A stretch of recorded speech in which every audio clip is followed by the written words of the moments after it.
So I can't use the Cambia intro animation today because I'm not at Cambia, so we're gonna use the sign instead.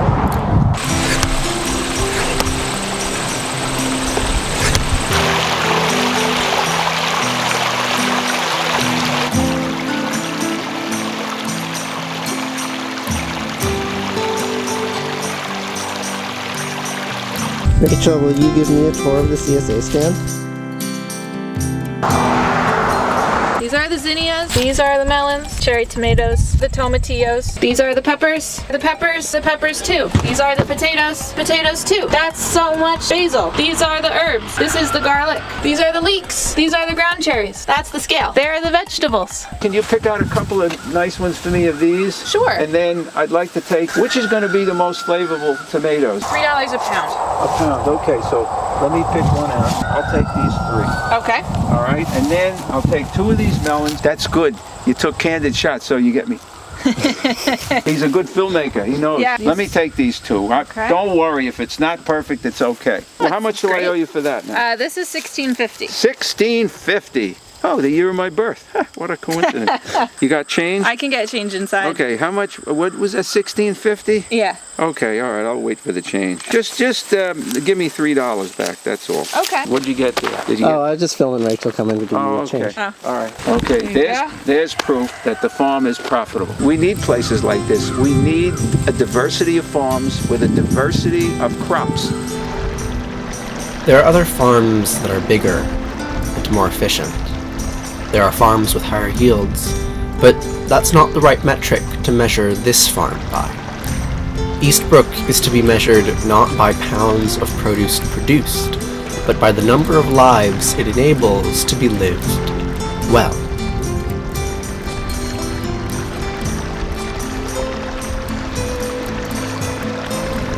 Hey Sarah, this is on, by the way. Okay. I'm writing the script for this film that I'm making right now. I started reading the Holistic Management Wikipedia page, and I was like, oh, okay, I need some help. Well, what do you want to know about holistic management? What is it?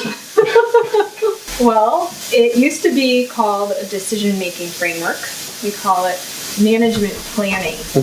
Considering all the things that you manage, your social life, land, trees, garden, your money, what your resources are, and planning for how you're going to manage them, and then monitoring. The difference between a holistic financial plan and a financial plan is that the holistic financial plan considers all of the things that you're managing and plan for the life that you want, and then have a good monitoring system for it. So like pulling that plan out every week or every month and looking and seeing how you're doing, and if you want to make changes. It's interesting to me that you started in this abstract way to look at whatever you're managing, and then you started talking about money. Right, as an example. Yeah, it's a fantastic example, but it's not the first example that I would have expected you would have gone to. What I was reading is that it's an agricultural philosophy about land management to prevent desertification, right? But there's this jump that you made between thinking about land as like this realm unto itself. You started thinking about it in terms of like life, right? Like all of your life. Yeah, all of your life. So it's a triple bottom line. So you have social, economical, and ecological. It's like the 3-legged stool. If you don't consider all of them, one is you're going to topple over. What do we mean when we use the word farm? Are we referring to a piece of land which makes food, or the animals and plants that are growing, the people doing the harvesting, or those doing the eating? Perhaps a farm is a place that's designed to sustain life of all kinds. These are radishes, cabbages, amaranth, collards, Jerusalem artichokes. Look at this radish. My dad planted it in April. Now it's September. It's huge. This is broccoli and cauliflower that we planted in the pouring rain. It's so happy. Killed so many cabbage worms on them yesterday. See, right here. They do this really sneaky thing where they blend in with the stem and the leaf. See how it's blending in with the stem? It's right here. It's a worm there? Holy crap. Can you pick it up? Yeah. This becomes a cabbage moth. Are you ready? Sure. Ah! Oh God! Look. It's a broccoli. It's a little broccoli. You want to see a big broccoli? It's not that big, but it's the biggest of what's out here right now. It's coming. Little broccoli on the hillside. Little broccoli made of compost. Little broccoli. little broccoli, little cauliflower too. There's a cabbage moth, and a cabbage moth, and a cabbage moth, and a cabbage moth. Well, actually, they're cabbage worms, but they'll be cabbage moths one day. Unless we kill them. Did you know that when you farm, you kill things every day? A lot of people think farming is about life, and it is, which means that it's about death. In order for the life of the broccoli, we make the death of the cabbage worm. It feels more intuitively obvious to people with animals because they're like sentient in a way that we can relate to more than plants, but it's true with plants too. We kill things much more frequently with plants than we do with animals. You're killing all the pests. Right. And the plant itself, you harvest the turnip, it's not turniping anymore. Eat or be eaten, they say. It's very easy to muse about these things while you're doing a relatively menial task. It's a lot of philosophizing, so you don't have to think too much about what you're doing in terms of the actual physical labor of it. But there's a lot you can think about in terms of what you're doing. Gosh, we killed so many of you yesterday, but yours is still gone. Life is persistent. It's a big thing you learn when you farm. Life is persistent. Each day the leaves grow and the insects munch. Each day we go out to the fields and tend the life which persists there.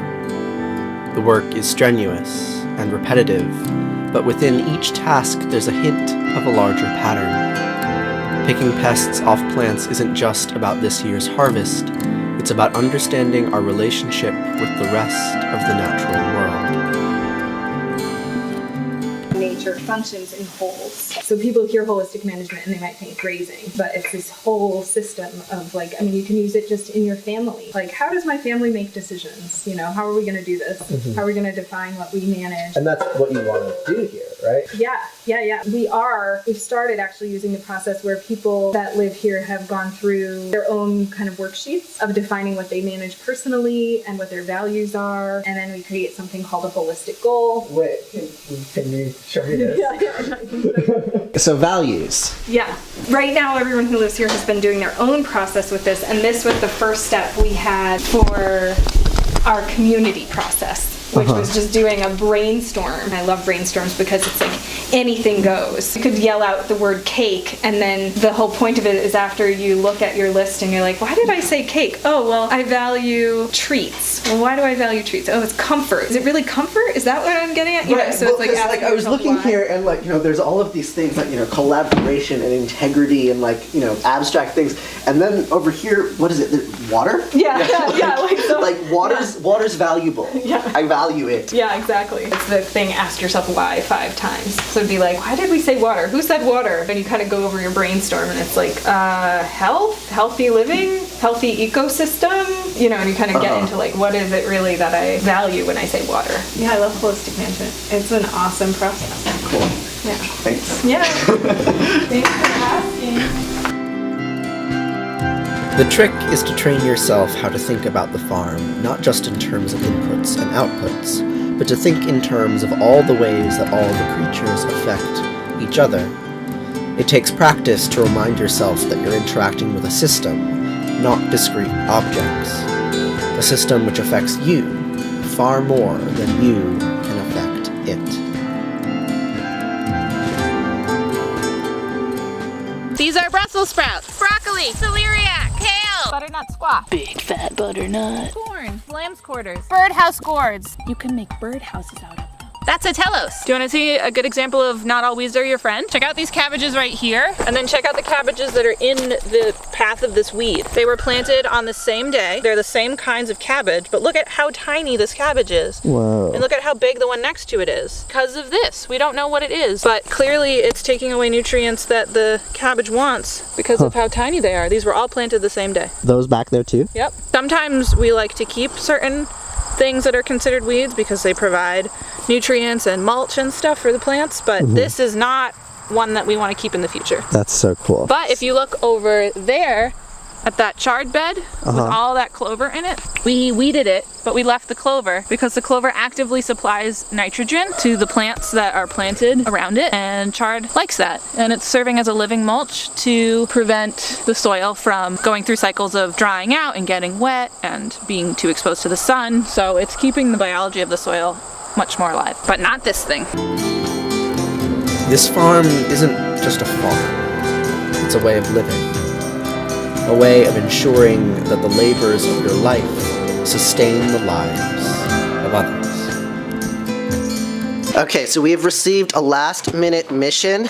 There's a neighbor who has some hay that's been sitting out, and it's gonna rain, so we need to go get the hay and bring it back here and stash it in the barn all before it gets dark. Hey! Oh, and we need to go over here. Hey! We gotta go get hay! Hey!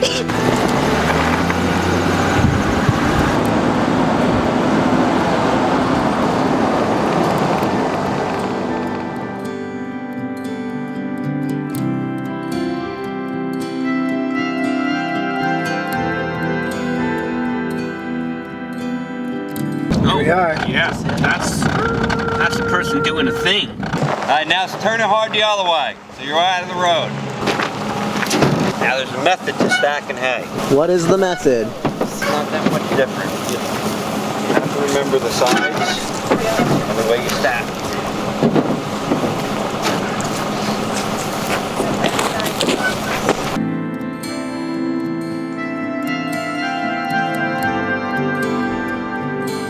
Now we need to unload it in the dark.